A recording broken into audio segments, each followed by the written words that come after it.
En el tercer aniversario, desde que asumió el cargo, el presidente Sebastián Piñera hizo una enérgica defensa de su gobierno y llamó a la Alianza a dejar atrás el pesimismo endémico y pidió una oportunidad para un nuevo gobierno en su sector. En realidad es el tercer aniversario desde que ganaron la segunda vuelta. Así es, desde que ganó la segunda vuelta a Eduardo Frei. Bueno, vamos a analizar el discurso del presidente con Juan Carvajal, exdirector de la Secretaría de Comunicaciones del Gobierno durante el periodo de la expresidenta Bachelet. Juan Carvajal, muy buenas tardes. Muy buenas tardes, Daniel. ¿Cómo está usted?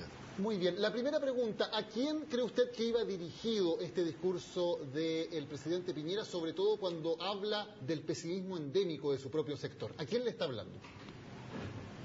Yo creo que si uno escucha y lee bien lo que dijo, en realidad está dirigido más al propio sector que a la oposición, y particularmente a sectores de la UDI que tienen grandes dudas. Primero, en torno a lo que fue esta alternativa. Segundo, que optaron por votar con dudas y que finalmente solo la han reafirmado en este último tiempo, como se refleja en el libro de Jovino Novoa. Concretamente, ¿eran para el senador Jovino Novoa, cree usted, esas palabras? Exactamente. Yo creo que en la alianza han surgido tantas dudas, tantas críticas, tanta desazón, que indudablemente hacia donde primero tienen que dirigirse las palabras del presidente Piñera es a levantar el ánimo y cambiar la situación que se está produciendo precisamente en el bloque, en el gobierno. Señor Carvajal, ¿usted los ve convencidos en la alianza de los candidatos que tienen? No sé si los ve convencidos por uno, por otro o por ninguno de los dos que tienen. Bueno, en primer lugar, ¿cómo estás, Mónica? Muy bien, gracias. Lo primero que quiero decir es que en realidad la derecha tiene serios problemas. Se vio obligada a adelantar la salida de sus ministros presidenciables y luego ha tenido que enfrentar el verdadero mazazo que significó la encuesta CEP, que da un apoyo pero contundente a Michelle Bachelet. Y eso indudablemente tiene no solo nervioso a la gente de derecha y particularmente a los precandidatos, sino prácticamente con la convicción de que esta es una elección a la que van con pérdida anticipada. Ahora, respecto al tema comunicacional, ¿cómo evalúa usted comunicacionalmente el desempeño del gobierno de Sebastián Piñera? ¿Lo han hecho bien comunicacionalmente o lo han hecho mal?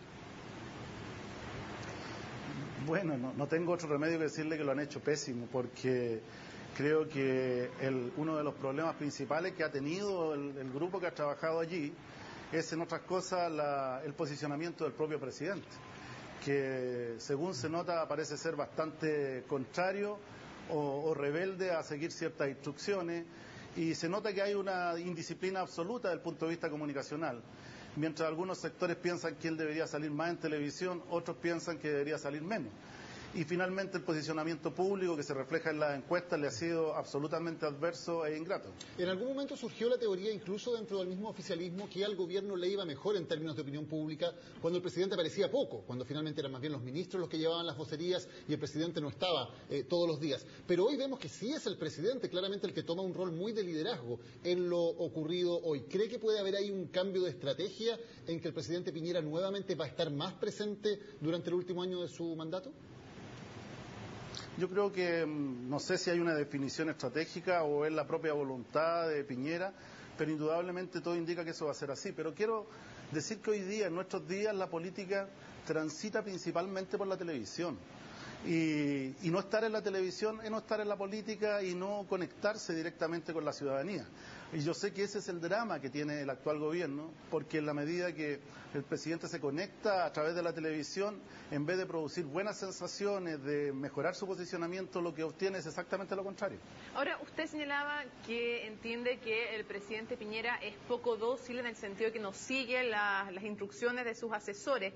La expresidenta Michelle Bachelet, ¿cuánto seguía los consejos de los asesores como usted?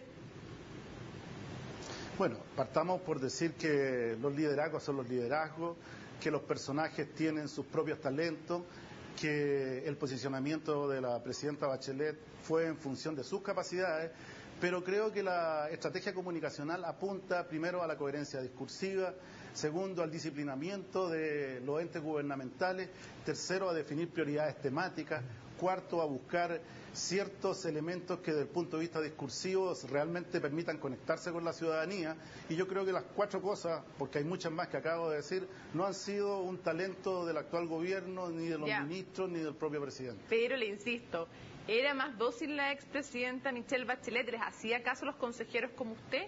¿Sí o no? ¿O en qué no les hacía caso? Más allá que si me hacía caso a los consejeros como yo, la presidenta ha demostrado públicamente que es una persona muy dispuesta a escuchar las opiniones de todos los sectores, y eso incluye también la forma en cómo se organizaba el gobierno. Señor Carvajal, usted decía hace un rato que hoy la política se hace a través de la televisión, pero curiosamente la candidata que según todas las encuestas lleva amplísima ventaja no está en televisión, porque no aparece, no está ni siquiera en Chile, no aparece en ninguna actividad cotidiana y sencillamente no aparece en este medio. ¿Cómo se explica entonces que si la política se hace en televisión, parece que la estrategia más exitosa de hoy es no estar ni en televisión ni en ningún medio? Bueno, es que estamos hablando de cosas distintas. Porque cuando usted menciona lo que está ocurriendo hoy día en la televisión, estamos hablando de que se abrió la temporada de caza. Es decir, entramos de lleno en la campaña presidencial y en el apresuramiento de algunos personajes en tratar de posicionarse públicamente. Lo que ocurre con la presidenta Bachelet es algo muy distinto. Ella salió con un posicionamiento público particularmente elevado, yo diría históricamente elevado, el que nunca se había conocido en Chile, y lo que ha sucedido es que ella se ha mantenido en esos niveles. Y no por estrategia, sino que porque indudablemente su cargo le impedía intervenir en hechos políticos cotidianos, y ha sido, bueno, disciplinada en eso. Señor Carvajal, ¿qué le pareció el video Es Posible de Lawrence Goldborn, que ha generado tantos comentarios en las redes sociales y en general en todos los líderes de opinión? ¿Cuál es su opinión al respecto? Bueno, acabo de decir que se abrió la temporada de caza, y yo creo que ese tipo de expresiones solo hay que entenderlas en el contexto de las campañas presidenciales y de las estrategias de campaña. También escuché la frase, existe la posibilidad de que un ferretero le gane a una expresidenta. Probablemente eso es realidad y es verdad, de que esa es su extracción. Tan verdad como que él proviene también de un reciente cargo de ser un alto ejecutivo de uno de los retail más importantes de América Latina, como es Cencosud. De manera que, claro, cuando uno destaca un aspecto y no el otro, es porque piensa que de una u otra manera eso puede ayudar a crecer en sectores que han sido siempre ingratos, y tradicionalmente ingratos para la derecha. Lo de Cencosud sí está en el video también, por eso le preguntamos por la globalidad de dicho video. Bueno, la globalidad es un poco lo que estaba diciendo. Yo creo que ha comenzado una estrategia de campaña que se ha mostrado en sus inicios ya muy agresiva, que va a tratar de confrontar a los gobiernos de la concertación. Y creo que no es malo recordar aquella frase que en algún momento el actual presidente dijo de que en 20 días se había hecho más que en 20 años, y que tuvo un fracaso rotundo como frase, cero impacto en la opinión pública, y que finalmente la ciudadanía ha terminado por sancionar con un pésimo posicionamiento del actual gobierno. La frase de Andrés Alamán, que no es oficial, pero se ha ocupado en algunas instancias, firme contigo, ¿qué le parece desde el punto de vista comunicacional y como mensaje? Yo creo que está tratando de rescatar lo que ese sector que apoya a Alamán y el propio Alamán entienden como el principal valor que él puede mostrar hacia el sector tradicional que ha apoyado a la derecha chilena, y un poco diferenciarse de lo que la opción Goldborn significaría. Pero no le doy más importancia. Ahora tiene un parecido enorme, una familiaridad pero demasiado grande con lo que han sido las consignas y las estrategias de campaña de la propia concertación. En ese sentido, se parece mucho a Estoy Contigo, ¿no? ¿Qué estrategia le parece mejor? ¿Cuál le gusta más desde una perspectiva de experto comunicacional? ¿La que está tomando Lawrence Goldborn o la de Andrés Alamán? Es que creo que curiosamente son distintas. La de Alamán a mí me parece que es como tratar de agrupar de la mejor manera al sector histórico de la derecha, y la de Goldborn está apuntando a tratar de ganar el máximo de votación para hacer de esta una elección competitiva. Y creo que ese es el drama que hay en este momento en la derecha. Algunos piensan que con una elección virtualmente perdida, lo que hay que hacer es cohesionar las filas. Y otros piensan que no hay por qué dar por perdida la elección y hay que tratar de hacer competitiva esta de la mejor forma posible. ¿Usted cree que el sector de Alamán ya sea por derrotado a toda la centroderecha? Yo creo que sí, yo creo que él está rescatando lo que él representa, es un político de larga trayectoria y sus valores principales están en esa dimensión y creo que eso es lo que, para hablar en términos publicitarios, ese es el producto que está tratando de vender. Y en ese sentido, ¿cuál producto es más difícil de enfrentar desde la vereda en la que usted está usted, obviamente la vereda de la oposición? ¿Es más difícil enfrentar hoy al producto Alamán o al producto Goldman?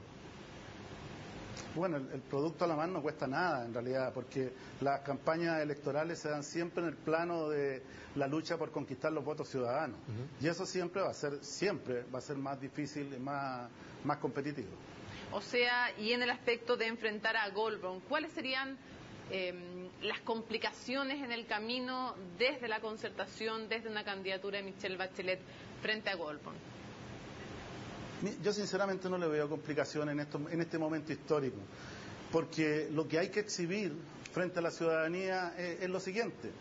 El periodo histórico más grandioso, más exitoso de 20 años de gobierno de una coalición que nunca existió tal cantidad de años elegidos democráticamente, versus un periodo de 4 años que la ciudadanía ya ha sancionado como un fracaso. Yo quiero decirle que estamos a un año, acaba de celebrarse, se está terminando el periodo del tercer año, estamos a un año desde que termina el gobierno y ya hay una sanción muy fuerte. Y ya podemos decir que el gobierno terminó prácticamente. O sea, ¿usted llamaría a reivindicar la se volcó? Sino que usted llamaría a reivindicar la obra de la concertación como un eje importante. A mí siempre me ha parecido que hay que reivindicar la obra de la concertación. Nosotros no tenemos por qué tener prejuicios sobre lo que se hizo en 20 años. Creo que Chile cambió, pero de una manera radical. El país que hoy día existe es en gran parte el fruto de los gobiernos de la concertación y creo que eso hay que exhibirlo con orgullo. Que faltan cambios, que hay que hacer muchas otras transformaciones, por supuesto, pero las transformaciones no se hacen de un día para otro.